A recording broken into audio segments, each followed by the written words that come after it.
আজকে আমি সিলেট থাকি যাইরাম বর্তমান সময়ের সবচেয়ে ভাইরাল জায়গা লক্ষণছড়া আর ফান্তমাই ঝর্ণা। সিলেট থাকি যাইতে কত টাকা খরচ হয় আর কেমনে আপনারা যাইবা সবটা দেখাইমু আজকের ও ভিডিওর মাঝে। আমরা যাত্রা শুরু হয়েছে সিলেট আম্বরখানা পয়েন্ট থাকি। এখান থেকে আপনারা রিজার্ভ বা লোকাল সিএনজিও যাইতে পারবা। আম্বরখানা গোল্ডেন টাওয়ারের সামনে আপনারা পাইলিবা আদারপাড়ার সিএনজি। আম্বরখানা পয়েন্ট থাকি আদারপাড় বাজার পর্যন্ত লোকাল সিএনজির ভাড়া হইল গিয়া মাত্র 120 টাকা। আর আজকে আমরা যাইরাম তিনজন, আমি প্রশান্ত দা আর হীরাবাই। আম্বরখানা পয়েন্ট থাকি আদারপাড় বাজার পর্যন্ত যাইতে সময় লাগবে মোটামুটি 1 ঘন্টা থেকে 1 ঘন্টা 30 মিনিট। আর যাইতে যাইতে আপনারা লগে একটা বিষয় শেয়ার করি। আগে মনে করতাম ফুয়াইন্তরা বা স্কিন কেয়ার করা লাগেনি, কিন্তু ঠিকমতো যত্ন না নেওয়ার কারণে স্কিন একবারে ড্যামেজ হয়ে গেছে। আর এখন আমি ব্লুমন অর্গানিক স্কিন কেয়ারের প্রোডাক্ট ব্যবহার করি। ব্লুমন অর্গানিক স্কিন কেয়ারের প্রোডাক্টগুলো 100% অর্গানিক, কোনো সাইড ইফেক্ট নাই, স্কিন একবারে ন্যাচারালি কেয়ার করে। আমার স্কিন অনুযায়ী আমি গ্লোয়িং ফেস প্যাক ব্যবহার করি। আর একটা স্কিন ডিপ ক্লিন করে, কোলাজেন বুস্ট করতে সাহায্য করে এবং অসমান স্কিনকে টুন সমান করে। এরপরে সফট ভেলভেট ফেস সিরাম ব্যবহার করি। আর একটা স্কিনের প্রয়োজনীয় নিউট্রিশন পূরণ করে, ওপেন ফুরস ছোট করতে সাহায্য করে এবং স্কিনকে গ্লোয়িং ও হেলদি দেখায়। আর বাইরে থাকি বাসায় যাওয়ার পরে আমি ব্যবহার করি এলো সাফরান জেল।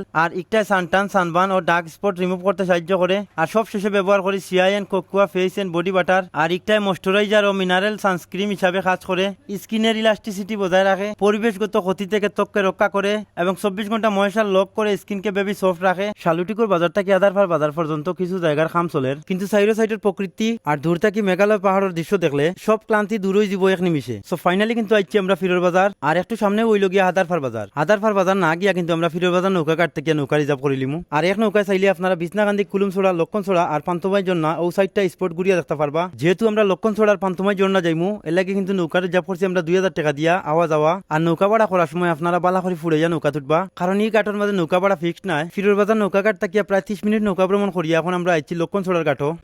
সো আমরা এখন ফাইনালি যাইলাম গিয়া লক্ষণছড়াত। আর লক্ষণছড়া দেখার পরে যাইমু আমরা পান্তমাই। তো আর এই জায়গাটা আসলে খুবই সুন্দর। আর এই দেখো যে জায়গায় একটা স্কুল আছে, দেখতে যে ভালো লাগে। আর পেট্রোল কিতা লাগছে খুব বেশি, কারণ সকালে আমরা খাওয়া দাওয়া করি আইছি না, এখন খাওয়া দাওয়া করবো। আর খাওয়া দাওয়া করার পরে যাইমু। আর আমরা গাইড হিসাবে খেয়ে আছেন জানো নি ভাই, তোমার নামটা কি দাওয়া? শাহাদাত, মানে থাইন আছেন আমরা গাইড হিসাবে। তোমার বয়স কত হইব? 10-11 বছর। চিন্তা করায়নি, 10-11 বছরও তাইন পরিবারের হাল ধরছই। তো তার লগে আজকে আমরা যাইমু। আর তাই নইলে কি আমরা গাইড। এই দেখো মোটামুটি নৌকাঘাট থাকিয়া 2 3 মিনিট আটার পরে আমরা এরকম একটা রাস্তা পাইছি। আর এই রাস্তার মাঝে যদি থাকে আপনার সুজুতা, তাইলে তো আর কথাও নাই, দেখানি অবস্থা। এখন বিষয়টা হয়েছে গিয়া, আসলে আমি ছবি উঠার লাগিয়ে আইছি এবং স্টাইল করার লাগিয়ে আইছি। আর ট্রেকিংও যারা আইন তারা তো আসলে প্রকৃতপ্রেমী মানুষ, তারা তো আর আসলে স্টাইল মিস্টাইল তেমন একটা করেন না, বুঝছেন নি। আমি আসলে আনাড়ি আইয়া পড়ে গেছি তারার মাঝখানো। যাই হোক, কিছু করার নাই, ফাঁকে ফাঁকে যাইরাম। আর আশা করি রাস্তার যত কষ্ট হইব হিনো গেলে সুন্দর একটা ভিউ আমরা পাইমু এবং আপনারা দেখাইতাম পারবো। আমরা এখন আছি বাংলাদেশের শেষ গ্রামও, এবং এই যে এটাই লগিয়া মেঘালয় পাহাড় এবং এই জায়গায় লোক বর্ডার কাটার বেড়া আছে। আর আমরা শুধু একলা আইছি না, আরও অনেক পর্যটক আইসইন এবং আরও অনেক পর্যটক আইরা যাইরা। আসলে খুবই সুন্দর একটা জায়গা। আর আমরা যাইরাম এখন লক্ষণছড়া। আসলে লক্ষণছড়া আমার জীবনের প্রথম, মানে আমি ফার্স্ট টাইম যাইরাম, এর আগে আমি গেছি না। বিএসএফের ট্রলদের দেখায়নি, মানে একদম কাছে। কিন্তু আমরা মোটামুটি 2 মিনিট যদি আটি, 2 মিনিট না 1 মিনিট যদি আটিতে যাই মুখে আমরা ইন্ডিয়াত। লক্ষণছড়া যাইতে পাওয়া যায় ও সুন্দর ব্রিজটা। এই ব্রিজের আসলে সাইডে দিয়ে কিচ্ছু নাই, জাস্ট খালি একটা ডালাই দেওয়া ছোটো কালভার্টের মতো, বাট খুবই সুন্দর। এই দেখো পানিগুলা খুবই সুন্দর, একবারে স্বচ্ছ পরিষ্কার পানি। আর এই দেখো মানুষে এই জায়গার মাঝে স্নান করা, অনেকে কাপড় দইরা, বাসন মাঞ্জিরা, মানে খুবই সুন্দর একটা গ্রাম।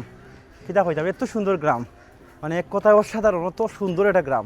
আর লক্ষণছড়া যাইতে গেলে কোনো কোনো সময় মানুষের বাড়ির মাঝখানে দিয়ে যাওয়া লাগে, আবার কোনো কোনো সময় দেখা যায় যে বাঁশঝাড়ের ভিতরে দিয়ে যাওয়া লাগে। রাস্তাটা আসলে এইটাই মেইন রাস্তা।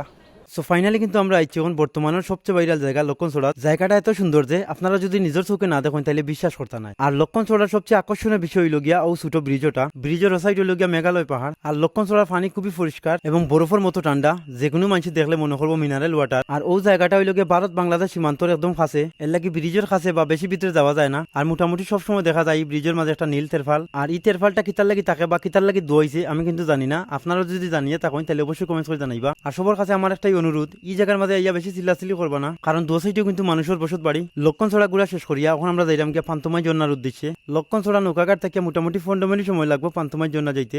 নৌকায় যাইতে যাইতে এই জায়গার মানুষের জীবনযাপন দেখা যায়, আর এই দৃশ্যগুলা দেখলে শহরের কোলাহল বলি দিবা এক নিমিষে। আর এমন দৃশ্য দেখলে আমার মতো আপনারও মন চাই বহু জায়গার মাঝে কিছুদিন থাকার। মোটামুটি 15 মিনিট নৌকা ভ্রমণ করি এখন আমরা আইছি প্রান্তময় জন্নার কাছাকাছি। জন্নার সৌন্দর্য আপনারা মুখে কইয়া শেষ করতাম পারতাম না, এত সুন্দর জন্না আমরা সিলেট থেকে দেখা যায়, আসলে ভাবতেও অবাক লাগে। কিন্তু একটা দুঃখের বিষয় হইল গিয়া জন্নার মূল অংশ হইল গিয়া ভারতের ভিতরে, এর লাগে জন্নার একদম কাছে যাওয়া যায় না। কিন্তু চাইলে ছোট নৌকা ভাড়া করিয়া বিএসএফের চকি পর্যন্ত যাওয়া যায়। ভাড়া পড়বো 100 থেকে 150 টাকা। আবার ফুরাইয়া যদি যাই না আপনারা তাইলে 50 টাকাও দিতে পারবা। সো আজকের ভিডিওটা আপনার কাছে কিরা লাগলো অবশ্যই এটা কমেন্টস করে জানাইবা। আর ভিডিওটা ভালো লাগলে শেয়ার করিয়া সব দেখা সুযোগ করিয়া দিবা।